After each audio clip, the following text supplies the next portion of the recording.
कहानी की शुरुआत में हम तीन लोगों को देखते हैं। डैन, उसकी गर्लफ्रेंड पार्कर और जॉय। वह लोग एक स्की रिजॉर्ट पर आए हैं। लिफ्ट चेयर पर बैठकर वह लोग ऊपर जाने लगते हैं।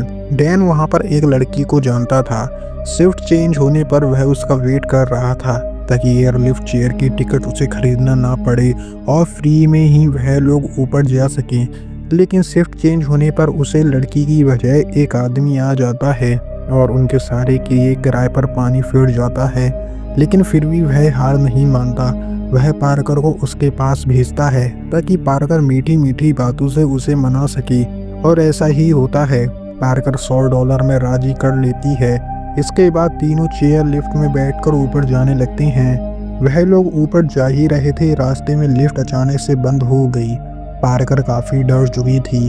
डैन उसे हिम्मत दिला रहा था कि अभी सब कुछ सही हो जाएगा।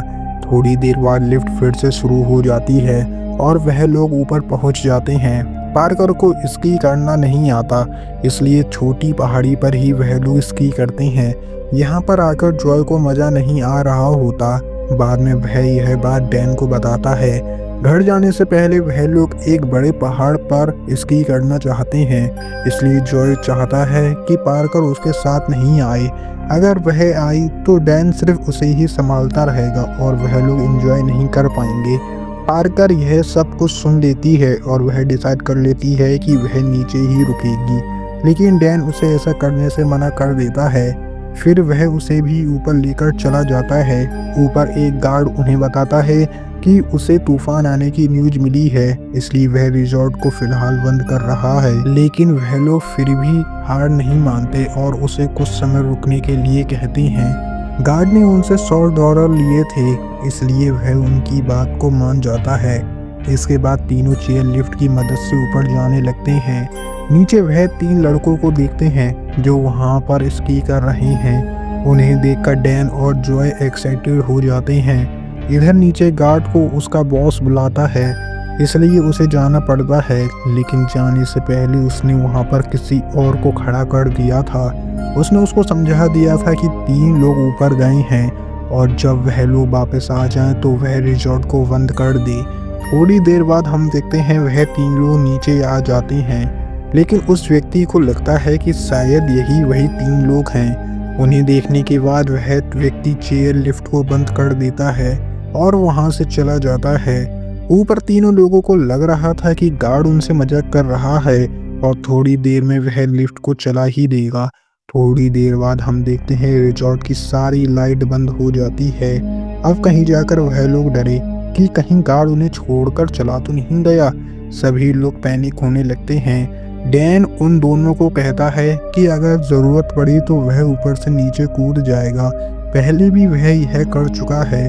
पार्कर बताती है कि आज संडे है और रिजॉर्ट अब एक हफ्ते बाद ही खुलेगा। चेयर लिफ्ट ऊपर थी, इसलिए वह लोग वहां से कहीं जा भी नहीं सकते। यही सोच सोच कर सभी लोग परेशान हो रहे होते हैं। जमीन से वह लोग 50 फीट ऊपर हैं। अगर नीचे गिरे तो बचने का चांस काफ़ी कम है। जैसा कि हमें पता है कि यहाँ पर तूफान आने वाला है, और ऐसा ही होता है। थोड़ी देर बाद वहाँ पर तूफान आ जाता है। उनकी मुसीबत क्या कम थी जो एक और बढ़ गई। यही सोचकर अब वह काफ़ी डर रहे थे। तभी वह लोग एक गाड़ी को देखते हैं। उसमें बैठा ड्राइवर अपने एक साथी को लेने के लिए ऊपर जा रहा था। तीनों लोगों ने उसे देखा तो वह काफ़ी खुश हो गए। वह जोर जोर से चिल्लाकर उसका ध्यान अपनी ओर खींचने लगते हैं, लेकिन इतनी तेज तूफान में ड्राइवर को कुछ भी सुनाई नहीं देता और वह सीधा ही चला जाता है। वॉकी टॉकी से ड्राइवर को मैसेज आता है कि उसका साथी नीचे आ गया है। मैसेज मिलने के बाद अब वह भी नीचे की ओर चला जाता है। यह देखकर तीनों लोग बेचैन हो जाते हैं। काफ़ी देर बाद तूफान रुकता है। हम देखते हैं सब जगह बर्फ पड़ी हुई है, यहाँ तक कि उनके चेहरे पर भी बर्फ लगी हुई है। बर्फ के मारे पार्कर की स्किन खराब होने लगती है। उसे काफ़ी तकलीफ हो रही थी। डैन डिसाइड करता है कि वह नीचे कूदेगा। वैसे भी ठंड के मारे वह लोग मरने ही वाले हैं। वह अपना स्नोबोर्ड नीचे फेंक देता है। डैन उन दोनों को एक सच्चाई बताता है कि वह कभी भी इतनी ऊंचाई से नहीं कूदा। और उसने जो कहा था वह झूठ कहा था ताकि वह लोग डरे ना। दोनों लोग उसे कूदने से मना कर रहे होते हैं, लेकिन वह उनकी एक नहीं सुनता है और ऊपर से नीचे कूद जाता है। जैसे ही उसके पैर नीचे गिरे, एक जोर से क्रैक होने की आवाज़ सुनाई दी, यानी कि उसकी पैरों की हड्डियां टूट चुकी हैं। वह बिल्कुल भी हिल नहीं सकता, उसकी पैर की हड्डियां बाहर निकल गई हैं। डैन की हालत को देखकर पार्कर भी नीचे कूदने का डिसाइड कर लेती है, लेकिन जॉय उसे ऐसा करने से मना कर देता है। ब्लीडिंग रोकने के लिए पार्कर अपना मफलर फेंकती है, लेकिन वह पेड़ पर ही अटक जाता है। इसके बाद जॉय अपना मफलर फेंकता है, जो सीधा डैन के सामने जाकर गिरता है।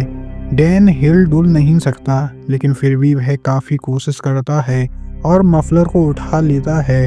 फिर वह उसे अपने पैरों से कस के बांधता है। उसे काफ़ी दर्द हो रहा था और वह चिल्लाता है।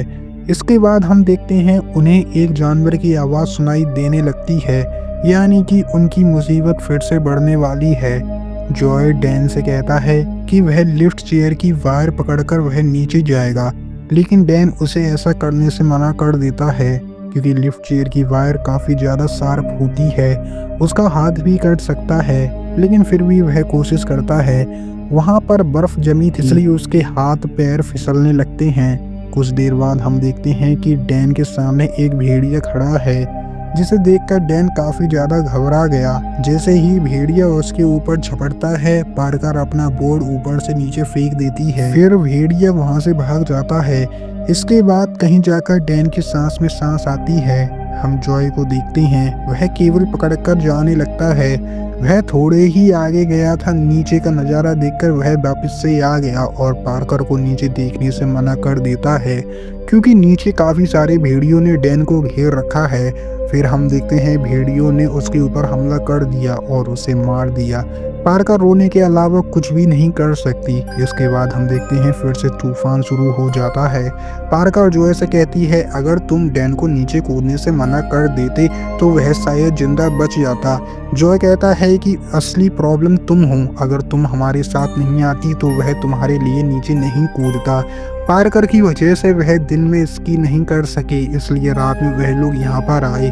पार्कर अंदर से टूट चुकी थी, वह रोने लगती है। कहीं ना कहीं उसे भी लगता है कि उसी की वजह से ऐसा हुआ है। जॉय अब उसे चुप कराता है। अगली सुबह हम देखते हैं पार्कर सोकर उठती है। उसका हाथ एक लोहे की रोड पर रखा था और पूरी रात वह उसी को छूकर लेटी थी। अगली सुबह जब वह अपना हाथ छुड़ाने लगी तो हाथ के साथ साथ चमड़ी भी निकल गई। सुबह से दोपहर हो जाती है। जॉय डिसाइड कर लेता है कि वह कैसे भी कर यहाँ से निकलेगा। अगर वह यहाँ से नहीं निकला तो डैन की कुर्बानी वेस्ट हो जाएगी, इसलिए वह फिर से केबल के सहारे खंबे तक जाने की कोशिश करता है। लेकिन इससे होता यह है, चेयर के स्क्रू ढीले पड़ जाते हैं और वह एक तरफ झुक जाता है। नीचे से भेड़िया उसे देख रहा था। जैसे तैसे करके जॉय एक चेयर से दूसरे चेयर तक पहुंच जाता है। वह पार्कर से इसकी बोर्ड फेंकने के लिए कहता है, लेकिन वह नीचे गिर जाता है। अब पार्कर की चेयर कभी भी नीचे गिर सकती है, यानी कि जॉय को जल्दी से दूसरी तरफ पहुंचना पड़ेगा। उसके हाथ काफ़ी डैमेज हो चुके हैं, लेकिन फिर भी वह केबल को पकड़कर जैसे तैसे खंबे तक पहुंच जाता है। वहां से वह नीचे उतरता है, लेकिन एक भेड़िया उसको झपट लेता है। किसी भी तरह वह उसे भगा देता है और इसकी बोर्ड की मदद से वह नीचे जाने लगता है, लेकिन उसके पीछे भेड़िए भी लग जाते हैं। पार्कर को इंतजार करते करते शाम हो जाती है, लेकिन वह फिर भी नहीं आया। इंतजार करते करते अगली सुबह भी हो गई। पार्कर अब बैठे बैठे वहां पर नहीं मर सकती। वह वहां से कूदने का डिसाइड करती है, लेकिन चेयर की वायर ढीली पड़ जाती है और वह लटक जाती है। वायर धीरे धीरे टूट रही थी, इसलिए पार्कर नीचे कूद जाती है, लेकिन चेयर भी टूटकर उसके पैरों पर गिर जाती है। लेकिन वह हिम्मत नहीं हारती और अपने आप को सरकाकर नीचे जाने लगती है। नीचे वह जॉय की बॉडी को देखती है। भेड़ियों ने उसे मार दिया था। वहाँ पर एक भेड़िया होता है, वह पार्कर के पास आ जाता है, लेकिन वह उसे नुकसान पहुंचाए बिना वहाँ से चला जाता है। इसके बाद जैसे तैसे पार्कर रोड तक पहुंचती है और वहां पर वह बेहोश हो जाती है। हम देखते हैं वहां से एक कार आ रही होती है। पार्कर को देखकर वह रुक जाती है। कार का ड्राइवर उसे अपनी गाड़ी में बैठाता है और उसे अस्पताल ले जाने लगता है। पार्कर को डैन की याद आ रही होती है और इसी के साथ हमारी मूवी यहीं पर ख़त्म हो जाती है। आई होप गाइस आपको मूवी पसंद आई होगी। मूवी पसंद आई हो तो चैनल को सब्सक्राइब करना और वीडियो को लाइक करना, ताकि मैं कोई भी न्यू वीडियो डालूं तो सबसे पहले नोटिफिकेशन आपको मिल जाए।